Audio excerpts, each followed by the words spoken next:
Hello everyone, welcome to this channel zoology notes. आज मैं आपको बताऊंगी हाइपरट्रॉपी के बारे में। ये टॉपिक एग्जाम में आपको शॉर्ट नोट में पूछा जाएगा। इसका बस नॉलेज रखिएगा तो हो जाएगा। ज़्यादातर ये क्वेश्चन शॉर्ट नोट में पूछा जाता है।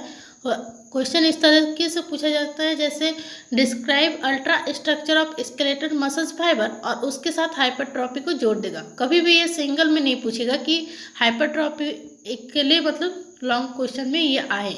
इसको किसी न किसी टॉपिक में जोड़ के ही पूछेगा, या फिर इसका शॉर्ट नोट आएगा 7 मार्क्स में। तो इसको ज़्यादा याद करने की ज़रूरत नहीं है, बस इसका इंट्रोडक्शन याद कर लीजिएगा। और इसके मतलब जो टाइप होते हैं, 2 टाइप होते हैं स्केलेटल मसल्स के हाइपरट्रॉपी का, तो वो मतलब वही 2 चीज़ मैं बताऊंगी। तो चलिए जानते हैं हाइपरट्रॉपी के बारे में। Introduction. Hypertrophy is the growth of a given tissue or organ. It does not include an increase due to the adhesion or deposition of fat or because of cell proliferation. हाइपरट्रॉपी किसी दिए गए टिश्यू और organ का growth है। Growth का मतलब वृद्धि है। इसमें किसी भी तरह का एडहेशन, फैट का डिपोजिशन और सेल प्रोलिफरेशन शामिल नहीं है। इसमें सेल प्रोलिफरेशन का मतलब होता है कि ये सेल प्रोलिफरेशन एक ऐसा प्रोसेस होता है जिसमें सेल डिवाइड करके 2 डॉटर सेल बनाता है। Hypertrophy is only due to the enlargement of cell of the tissue or organ. It occurs in permanent cell like muscle, skeleton, cardiac muscle, etc. हाइपरट्रॉपी बस tissue या organ के cell के बढ़ने के कारण होती है। ये परमानेंट सेल जैसे मसल्स, स्केलेटन, कार्डिक मसल, ये सब में होता है। हमारी बॉडी में सेल 2 तरह के होते हैं। एक होता है परमानेंट सेल। ये वैसी सेल होती है जो पूरे लाइफ टाइम में फिर से दोबारा बनने या दोहराने में अनेबल होती है, मतलब नहीं बनता है दोबारा।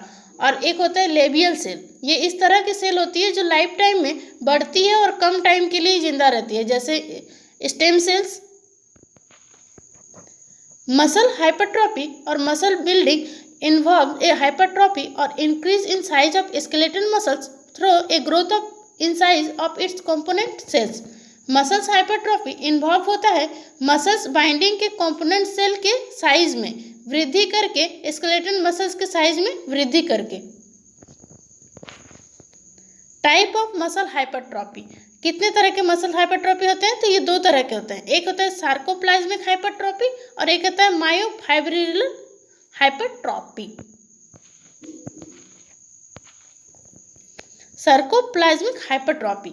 In this type of hypertrophy, which focuses more on increased muscles glycogen storage. इसका डिफिनेशन से ही पता चलता है कि इसमें मतलब सार्कोप्लाज्मिक हाइपरट्रॉफी में ये बस मांसपेशियों के ग्लाइकोजन स्टोरेज में वृद्धि पर अधिक ध्यान देता है। मतलब ये क्या करता है, मांसपेशियों में जो ग्लाइकोजन स्टोरेज होता है बस उसको बढ़ाता है, उसको साइज में बढ़ाता है।